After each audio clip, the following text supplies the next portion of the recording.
Hello, welcome back to the channel, everyone that's tuned in. American Ultra Stock, Brayden and I bringing to you guys the recap of the best moments that we had in 2023. This is everything in the USMNT scope, so we're just gonna coming down from the fifth moment to the best one on top. The very first one that we're going to mention is the 4-0 win against Ghana. Granted, there wasn't much to talk about in terms of international soccer this year. There wasn't an international competition. Brayden, what are some of your opinions on why that's such a huge moment for the USMNT? Granted, we didn't have many to choose from. I'll be the first to remind you that we actually did have international competition this year, the very prestigious Gold Cup that we totally didn't bring our C team to, and that was crucial and somehow was the most viewed games for the USMNT this year. So fans, let's do better and watch the competitions that matter. But yeah, the 4-0 win against Ghana was definitely our best international game this year. Just everyone was firing on all cylinders. Ghana looked completely lost, and a team that was very competitive in the World Cup, almost getting a result against Portugal, I remember in the group.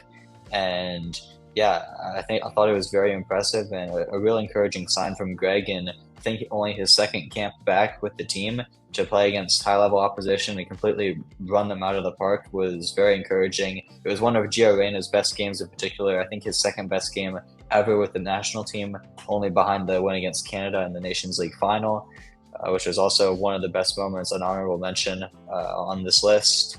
So yeah, just all around a great win and inspired a lot of hope for the future.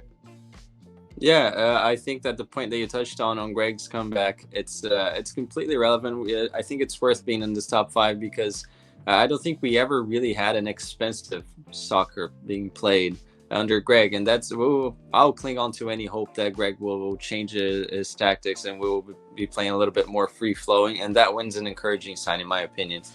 Then we had the whole Nations League against Trinidad and Tobago debacle later on, but we'll ignore that. Let's just pretend that the year finished with the Ghana 4-0 match. So what a nice moment.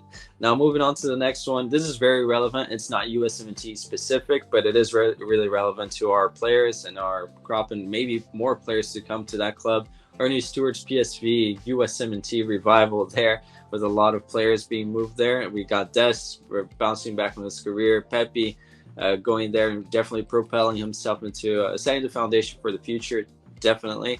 And also we have Malik Tillman going there and stepping up from the Scottish Premiership, which let's say it's not really relevant. So what's your opinion on that? Is it definitely the fourth best moment for the year for the USMNT? 100%. And I think in the long run for the future of American soccer, it's one of the most important because this is the first time I think ever that we've seen an American club director at a big team in Europe have a huge impact on what's going on there and bringing in a bunch of Americans and actually change the club for better, because I think a lot of people were paranoid after last year with Leeds. It wasn't a club director, but we had an American manager, Jesse Marsh, brought in two Americans, a third in the January window. He eventually got sacked. We all know the rest of the story at Leeds. And I think there was a lot of concern that the same thing could happen at PSV, but it's been the exact opposite. They're on a flawless run in the league so far, winning every single game, making it out into the Champions League, due to Ricardo Pepi as well, having a huge impact. The Americans already stepping up in their first half of the season, scoring that crucial goal against Sevilla, the stoppage time game winner to clinch their spot, second place in the group behind Arsenal. And yeah, I think it's just been an absolute dream for Ernie Stewart, who's shown that Americans do actually know football a little bit, which is something that the world doesn't really take us seriously on, let's be honest. And the three Americans, Des, Pepe, Tillman, have stepped up in a huge way. We also have youth nationals, dual nationals there at the youth level, Austin Jones and Michael Bresser, the two Dutch youth internationals that are both American as well. Maybe we can convince them. So in the long run, it's huge for U.S. soccer, and hopefully it can pave the way for more American club directors in staff positions, in the coaching positions maybe, and draw the way for us to recruit more youth dual nationals, because those are the future of our federation. Definitely, and like you said, I overlooked it a little bit, but it's so important to have an American director doing well. And honestly, unless they pull a Botafogo, they already won the league, because honestly, they should win the league. And it's nice to see them break the hegemony from the other clubs. We saw a lot of people saying that, oh, Santi's Feyenoord, they won last year, so therefore Santi's the best striker in the region. That's topic for another video, but it's nice to see that Ernie Stewart has proved himself, not only helping the Americans, but helping the club, cementing themselves as the top contenders for the league this year. Now, moving on to the third best moment, it's everything is aligned with the revival of his career. Pulisic's goal against Germany, because it's such a good goal. Do you want to expand on that?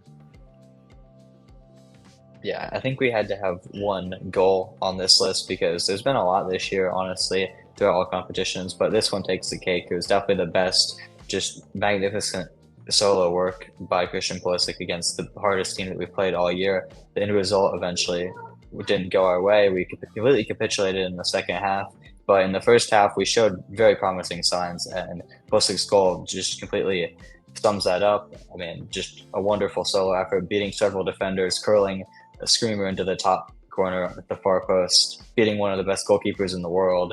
It just sums up how good Christian Pulisic is, and honestly how good his revival has been this season at AC Milan. He was down in the dumps at Chelsea, and a lot of people were doubting if he would ever get back to the lockdown form. I don't think he's hit that just yet, but he has been one of the most consistent players at one of the biggest clubs in the world. So that goal completely sums up his season for me, and it has to be on this list. Absolutely. It's so nice to see. Honestly, it's such a nice guy. He deserves it.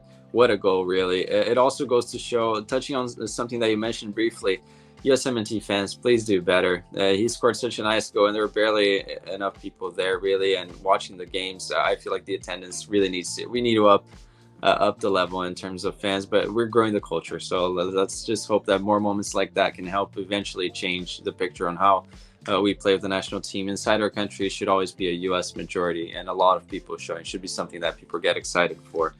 But yeah, what a moment. Moments like that will definitely help the cause.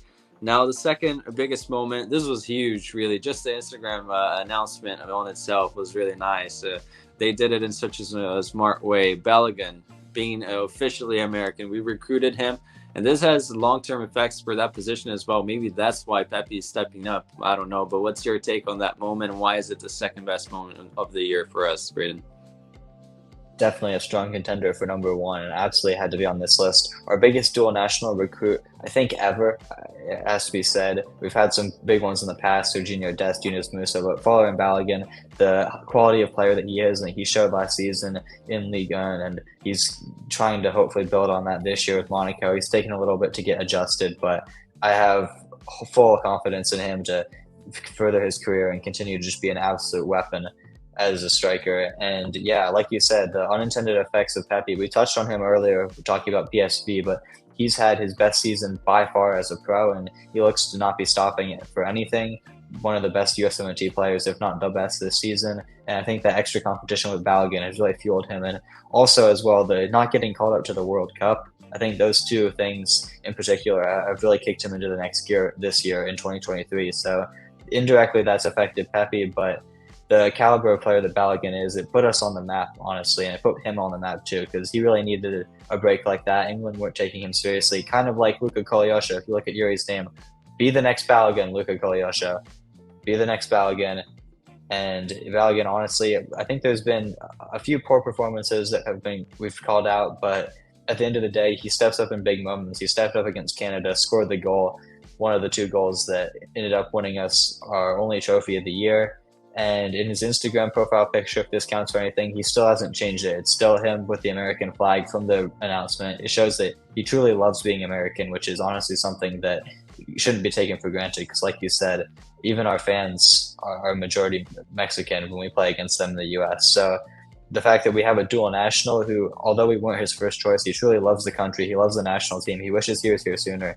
It's huge, honestly, and it's going to be huge for continuing to recruit dual nationals in the future, because like I said, that is the future of the federation, and if we continue to recruit these high quality prospects, it's only going to make us better.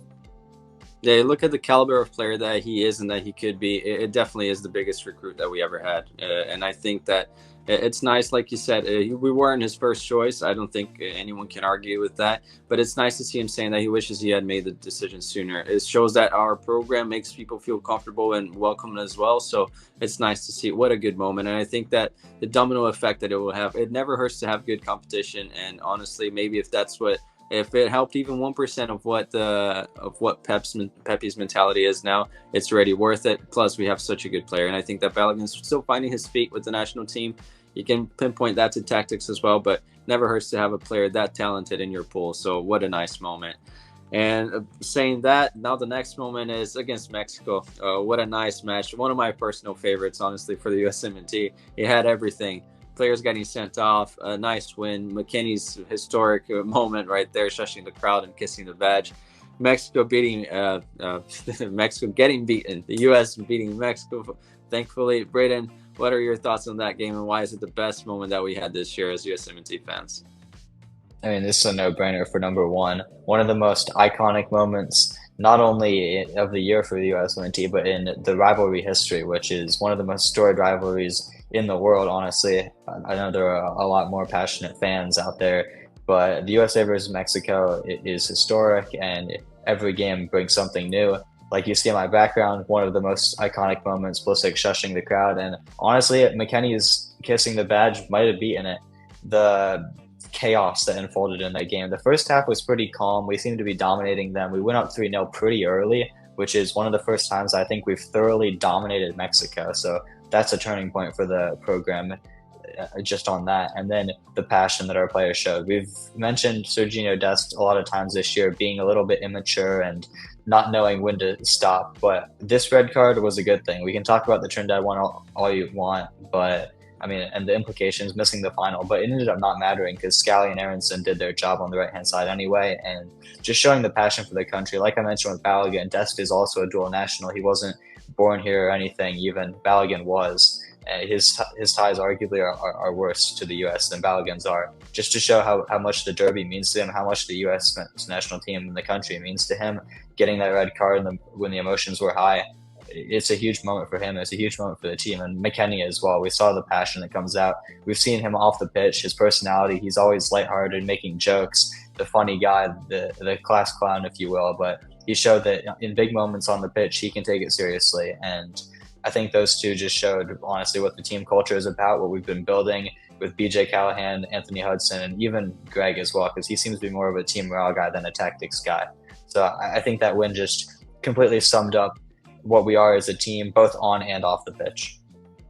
Yeah, the best performance that the USMNT had this year by far, in my opinion. And it's not. I like red cards like that. Really, I like. Honestly, it adds up to the cult hero status, to the whole culture of the program.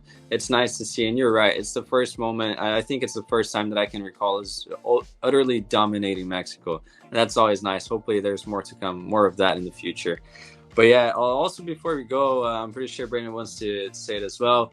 Thank you so much, Braden, personally, for helping us with the channel this year. We started out of nowhere, really. It wasn't a group chat. We mentioned, let's record something. And now we have over 300 subs, which for us is a lot, really. We see the community growing every video. So it's really nice, really encouraging. I want to personally thank you guys for watching the videos, being a part of this, commenting. I really, really appreciate it. And again, thank you, Braden, for being a part of the channel. I'll let you take away towards the end. Yeah, I think you summed it up perfectly. Thank you to you as well, and obviously to all the fans. This isn't possible without us. We've accomplished so many things that we wouldn't have even dreamed of at the start of the year. Just starting this YouTube channel for fun out of an Instagram group chat in the summer and doing so much better than we would have imagined. Having 300 subs already, it's not a huge number by any means, but when it comes to the specific niche that we have, it's not a huge potential fan base. And thank you again. I can't overstate this enough to each and every one of you who's watched a video, subscribed, liked, commented, anything, because it means the world to us. We've gotten incredible opportunities like going to Austin with a bunch of other USMNT YouTubers, and Brett Oppenheim, of course. Thank you to him once again, and the US Federation.